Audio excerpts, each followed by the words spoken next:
Good evening and salutations, my GH fans. This is the second time that I wind up doing this review. Because the other times just came out like crap. And I don't like just putting out anything. Um, you know what? Let's talk about Stella for a minute. Stella is a character that has been vexing me for quite some time. And the only time that I felt like she was somewhat redeemable or just watchable in the beginning was during the whole Mike scenes. Her coming back, the way she's acting, is just irritating the living life out of me. And in this episode, well, pretty much nothing changed. But I tried to look at both sides of this whole thing. And this is, when she confronts Sean. Sean and Jordan are just having a good time. They're just finished eating. Sean's there talking about his plans for trying to find a shooter. I'm surprised Jordan didn't really sit there and say anything as far as like being careful, or you're not law enforcement, or you're not a PI, and confronting a killer and all this other stuff like that. You just got back your freedom. You may not want to just go right back like, nope, nothing. But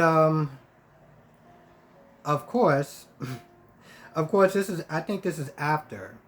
This is after Nicholas walks up to her and starts demanding answers about trying to find this stalker.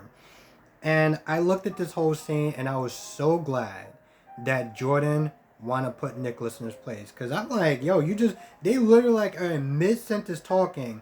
And Nicholas is like, what are you sitting there doing to find the killer? To find the stalker. And Jordan's just like, are you kidding me? But she shut that down real quick. And I was so happy about that. And of course my happiness couldn't last. Because Stella just walks on in. And she's already sitting there trying to berate him. And I'm just like, so let me get this straight. You're going to sit there and berate Sean in front of the whole Metro Court. You just, like, what, you have, like, no class? Or, like, what is your issue? But Sean's like, listen, let's just take this conversation somewhere else. So she pretty much berates him about the death of Thomas. Even though Sean was like, this was self-defense, he came at me. Once again, Stella's all like, well, you drove him to him. Like, you drove him to do it with you and Jordan and yada, yada, yada. And I'm just like, here's the thing. I get that she's angry about Thomas, the death of Thomas. Regardless if it was intentional or if it was self-defense. Because at the end of the day, he's not coming back. So I get it. I get the fact that she wants to sit there and confront, the killer. Like, I don't know. I guess Thomas is also his nephew or whatever. But the point is, I get it. And Sean killed his nephew. And she wants to sit there and voice her whatever. Like, I get it. But I think for me, she was just annoying. Like her yelling, her screaming, her voice. Like, I actually had to sit there and turn down the volume of my TV because I was like, lady, listen, I get where you're coming from, but you're at an 11, and I need you to just kind of bring that down to a 5, at the very least.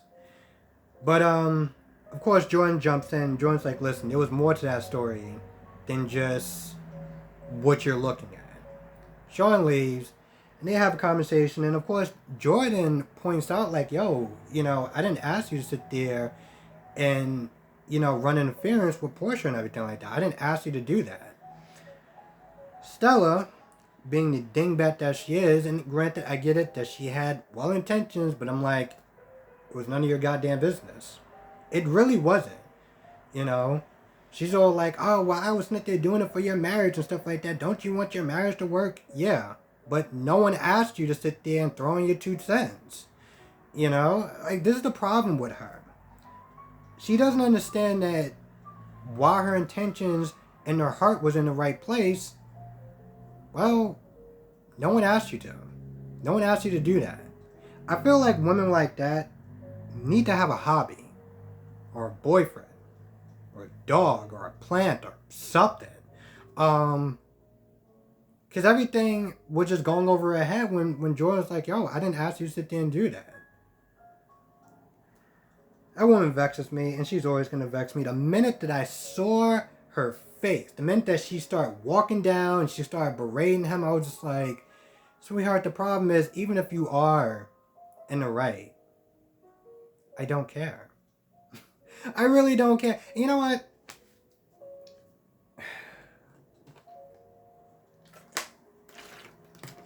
Just a bit of honesty. When I watch DC Sanctuary and I watch Brock TV, like DC Sanctuary is very upbeat, very positive. You know, it keeps things light and fun. And I look at Brock TV. Brock TV is mostly in the middle, but he's a lot more nicer than me. And so when I sit there and I do these reviews, and I talk about some of these characters, I'm just like, you know, out of the three of us, I don't want to sit there and come across as the sourpuss, but, like, I can't sit there but help. Listen, I gotta sit there and say how I feel. And that woman vexes me. Whenever I have characters that vexes me, I can't just sit there and pretend to be all... I just... No, I can't do that. I just really, really can't do that. So sometimes I'm just like, man, I know I'm coming across as a sourpuss, but Jesus Christ, this woman gets on my goddamn nerves, and I can't. I really can't. I can't. So I partly want to sit there and say apologize, or apologies for being a sour patch in the bunch, but I can't with certain characters. Where am I now? Hold on.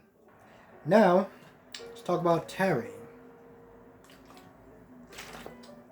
Terry and Portia. Because Terry's pretty much kind of trying to help Portia come talk about the feelings and stuff like that.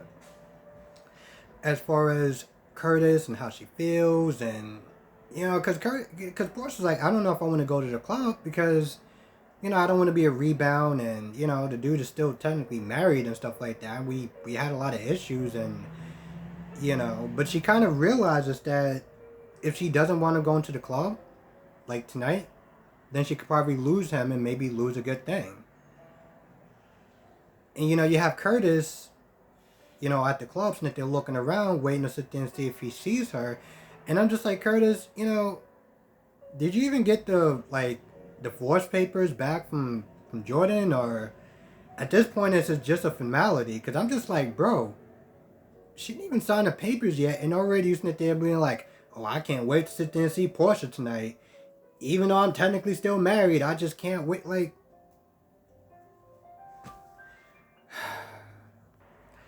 I don't know. But at the club, yeah, he's sitting there waiting and stuff. Then you got Brando that walks in. Brando walks in, and he orders a beer, and he's kind of just ready to, I guess, drown his sorrows or whatever. He sees Spinelli. They get to talking. And, you know, Spinelli sits there and talks about how, you know, his girlfriend left him because of the life that he's leading. You know, the life that he's leading. But he's like, you know, as much as it sucks that she left after 9 years, he's like, I don't want to walk away from the business. I love what I do, and I'm not going to sit there and give that up. I'm just like, 9 years, and she just walked away just like that? I don't know. I mean, listen, at the end of the day, she has a right to leave, and she has a right to sit there and decide what she wants and what she doesn't want in her life. After 9 years,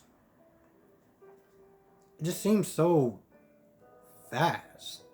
Like, damn. But, you know, it gives, you know, Brando to sit there and thinking and stuff like that about if he wants to join the mob or not. So he talks to Curtis. He gets some advice from Curtis. And, you know, he tells Curtis, you know, she's giving me an ultimatum about what I want to do versus being with her. And Curtis is like, listen, this is an ultimatum. This is just her voicing her opinion. And I'm sitting there looking at this whole scenario. And I'm like, bro, if you got to decide between being with her and your child or being with the mob, it's kind of a no-brainer.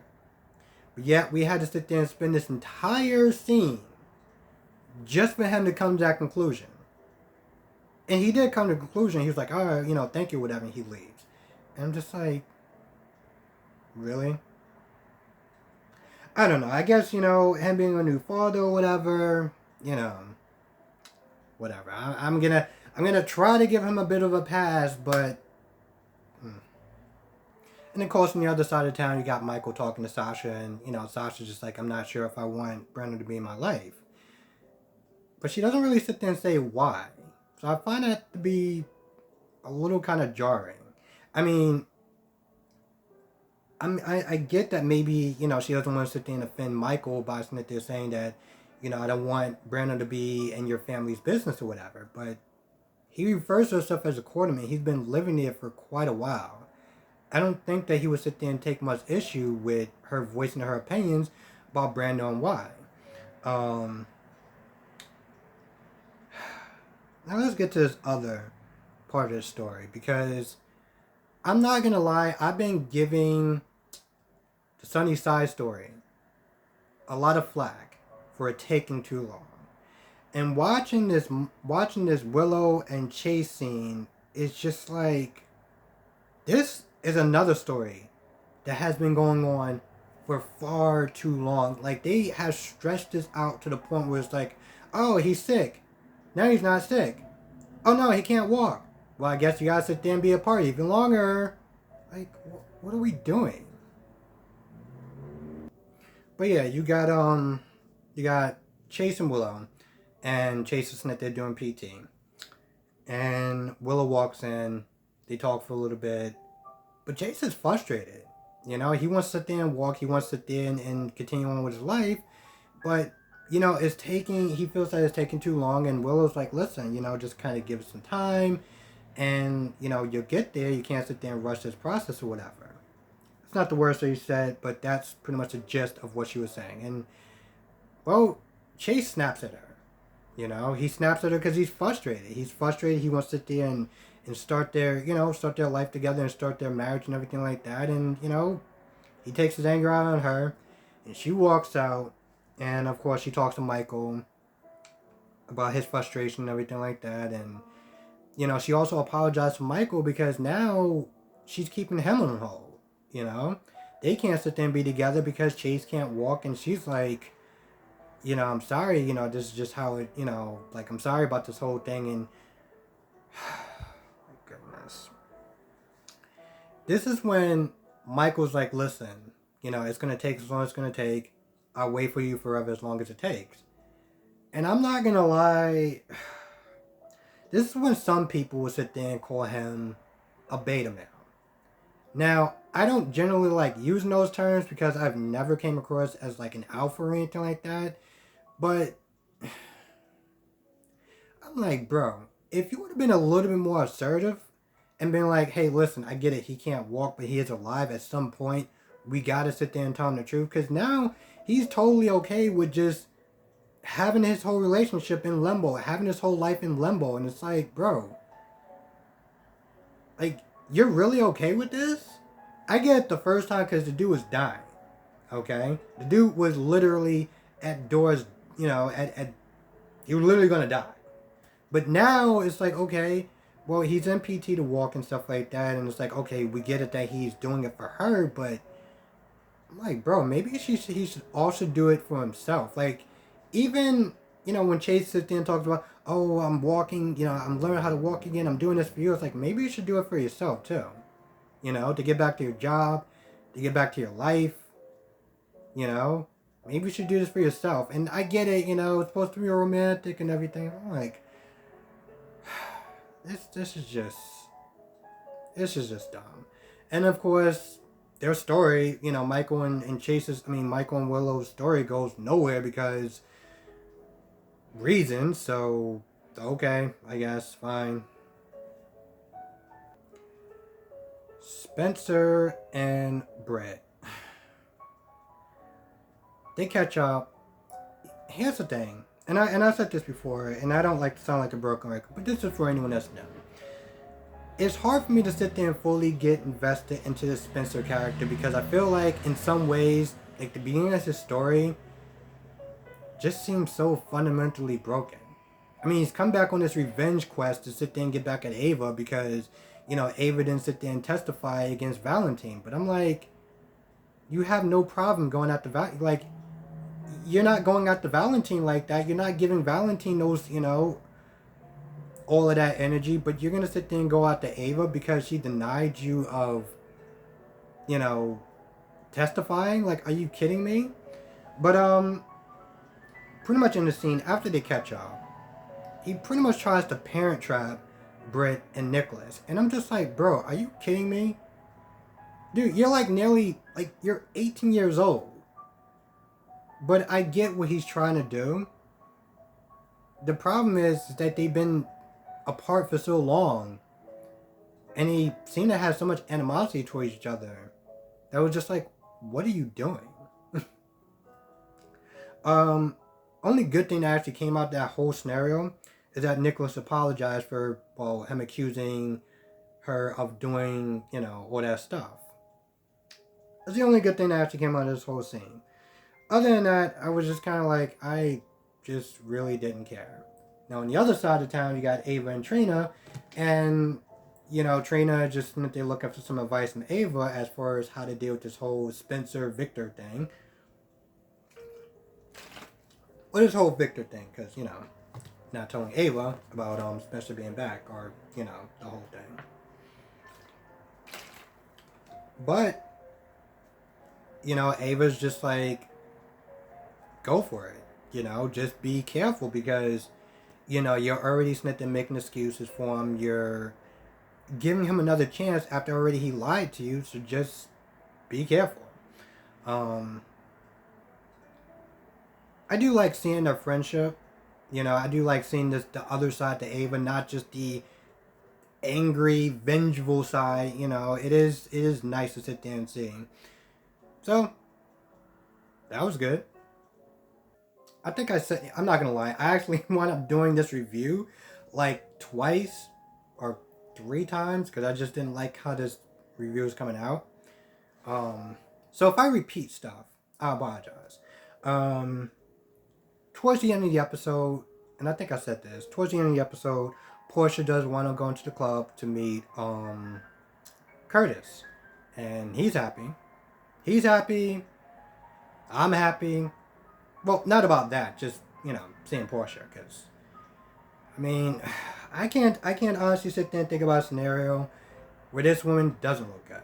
But I'm just kind of looking at this whole thing, I'm like, bro, the ink didn't even dry yet. Did she even send those papers? Have you been looking? Do you even care? Whatever. I really think this is about it. It's so weird because this is the 3rd day that I did this review. I've been doing these reviews where it's like I've always been questioning, is this a good review? Did I do a good job? Was it a crappy job? I don't know. Let's look at the numbers. I can't tell. And then I look at the episodes and I'm just like, the past 3 episodes hasn't really went anywhere. Like, I look at this episode today. And I'm like, alright, cool. It was nice that they're seeing Trina with Ava. It was nice that they're seeing them do a lot of these outside shots. It sort of reminds me of, like, seeing them do, like, the outside shots, it reminded me of, there was a week where I think this was on all the soap operas, where they did it live, like, just one take. DC Sanctuary was they're talking about that, too. Like, they used to actually do the soap operas live. Like, just one cut, we got to get this right, or else whatever. So it was nice that they're seeing, like, the live shots and stuff like that. But to be honest, I don't know. Looking at the Trina and Ava stuff, it was okay, but it wasn't really great. Like the whole Chase, Michael, and Willow stuff isn't really going anywhere. It's just still the same thing. Like, Nothing has happened. They're just continuing with this lie so that way Chase can sit there and feel better. And my whole thing is like, alright, so what happens when he does start to walk again? We're just gonna sit there and say, oh well, now that you can walk again, oh yeah, I'm with Michael. So bye. Like that's the conclusion. That's where you're gonna get to. Because I feel like the longer that this whole thing is going on, the harder it's gonna sit there and be. And how is that gonna sit there and look? How is that gonna look? I mean, they've been lying to this dude's face for months. For months. And now it's just, oh, well, she was only with you until you felt better. And then she left you. The whole time, during this conversation, you got chasing it to saying, like, I don't want to sit there and feel helpless. I don't want you to sit there and take care of me. I don't feel like a burden.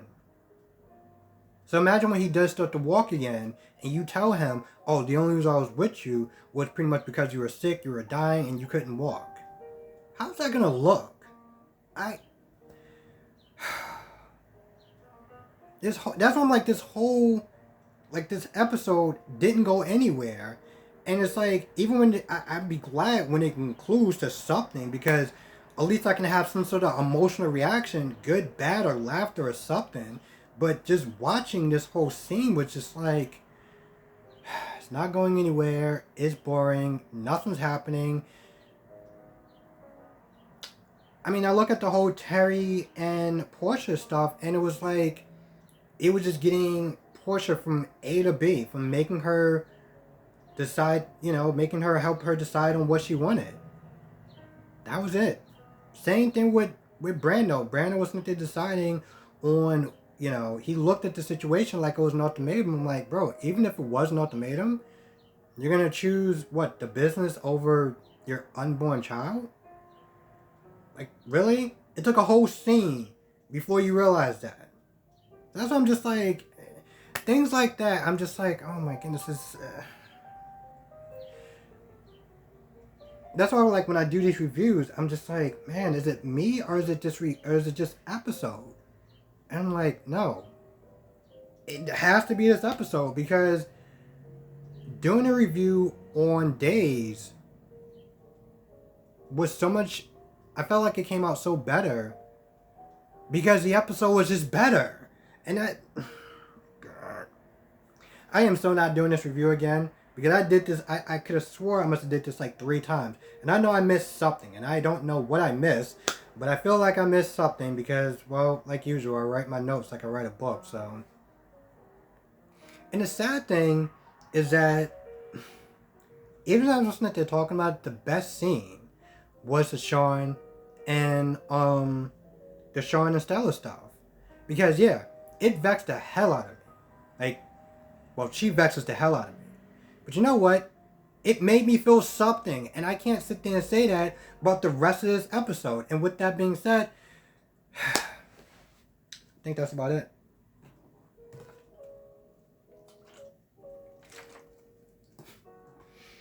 I'm not going to lie, it's so funny. I was actually going out to the supermarket to go and get some food. And, of course, I go out during a damn thunderstorm. And now it's nothing but blue skies and wet clothes, so that's awesome. But yes, with that being said, I think that's about it. I want to thank everyone for watching. Sometimes I always sit there and wonder, am I actually doing a good job? Especially when episodes like this, and it's like, well, I don't want to sit there and blame the episode, because it's like no, maybe you just suck, I mean, there are 4 other, there's probably more than 4 other people that do these reviews, but it's like there's like 3 other people that mainly do GA, so it's like, is it me or is it the episode? I'm like, I'm gonna sit there and blame both of us, because I don't want to sit there and just be a dick and be like, no, I did everything right, it's your job's fault. But I'm like, well, look at Days and that was a good episode. So anyway, enough of me rambling. I want to thank you all for watching. Be safe. Let me know what your thoughts are in the comment section below. I'll see you in the next video.